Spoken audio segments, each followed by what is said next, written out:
জ্বালা চাই জ্বালা হৈ গ'ল, জ্বালা লগ কৰা হৈ আছে। ইয়াৰ পিছত আছে গহবৰো বনা। बयखौबो लासै लासै सिरिबाङै टेन्डारखौ सोनो थाखाय खावलायदों। एसे गोजानाव दानखालांनो खावलायबाय जाय जाय टेन्डारमोना बिथांमोना टेन्डार सोदों। खुलुमबाय जोंनि मानगोनां मिडिया बन्धु नोंथांमोन।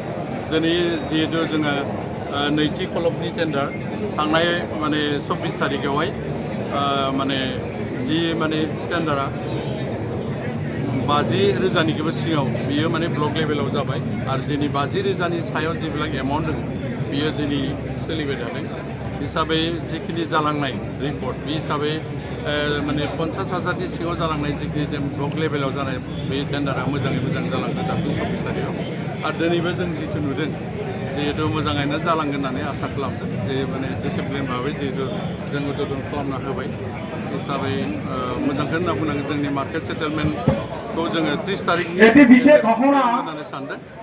এটি বিশেষ ঘটনা আমাৰ এই ৰাস্তাৰ সাইডত কিছুমানে হয়তো গাড়ীবিলাক ঠিকমতে ৰখা নাই, হয়তো ৰাস্তাৰ মানে ৰাস্তাও পাইছে গাড়ী ৰখাৰ কাৰণে। সেইকাৰণে গাড়ীবিলাক নিজৰ নিজৰ গাড়ীটো অলপ মানে ভালকৈ ৰাখিবলৈ অনুৰোধ জনোৱা হ'ল। অলপ ট্ৰাফিকৰ প্ৰব্লেম হৈছে তাতে। আমাক পুলিচৰ ফালৰ পৰা জনাইছে কাৰোবাৰ যদি গাড়ী এনেকুৱা আনডিচিপ্লিনত আছে এইটো গাড়ীটো ডিচিপ্লিন হিচাপে ৰাখিবলৈ অনুৰোধ জনোৱা হ'ল। ধন্যবাদ। मेसेंनि बाथ्रायाथ' बयबो आबादथिलियाव थाङो बेखिनियाव मोनसे फोसावनाय जाय जाय बिथांमोना लामायाव गारिखौ गारबोदों बिथांमोना गावबागाव गारिखौ एसे लामानि साइडआव मोजाङै लाखिनांगौ। जोंहा लामाया जाम जादों। बयनिसिमबो खावलायनाय जाहाथे जाय बिथांमोना लामायाव गारिखौ गारबोदों एसे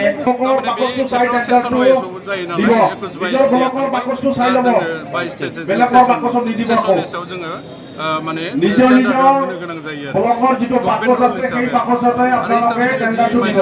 দিউনা होनांगौ बेखौ माने আৰু যিসকলে টেণ্ডাৰ মাৰিছে তেওঁলোকক অনুৰোধ কৰিছো আপোনালোকে যাতে আমাৰ গেটৰ বাহিৰত থাকে। আমাৰ ইয়াৰ ভিতৰত যাতে ভিৰ নকৰে তাৰ বাবে অনুৰোধ জনোৱা হ'ল। যিসকলে টেণ্ডাৰ দিছে তেওঁলোকে যাতে আমাৰ পেণ্ডেলৰ তলত ঠাইখিনি এৰি দিলে ভাল হয়। जुदि माबाफोर उसुबिदा जायोबा जोङो हयथ' माबा जागोन आरोखि एसे आवगायनोबो हागोन खिन्थु 30 तारिखनि बारा आरो। धन्यबाद सार।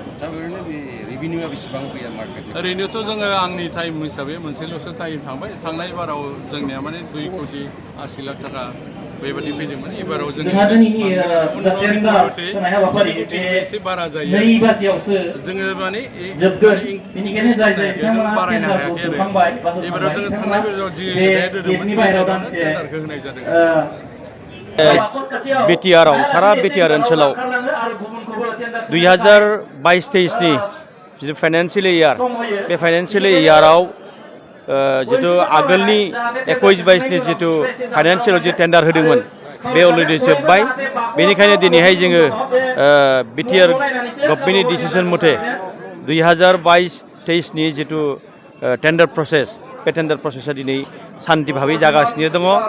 गासै BTCआव 30टा ब्लक दङ आनिफ्राय 335टा बाजार दङ। फिसा फिसा बाजारखौ जोङो ब्लक लेभेलावनो टेन्डार होखांजोब्बाय, सान्थि भाबै बारखांजोब्बाय।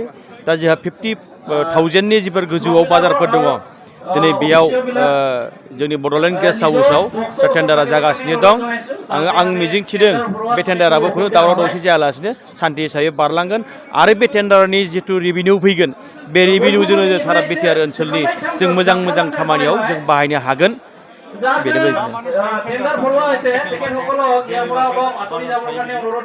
बेयाव जोंहा जितु 50,000नि जितु बेसेबां बारा टेन्डार बुथावथाव जायगाफोर दङ माखासे रेट खाखानाय दं। बे बेसेबां रेटनि गोजौनि बाजारफोरनिसो टेन्डारा दिनै जादों। मोसौ बाजारबो दङ आरो माने दैलि बाजारबो दङ।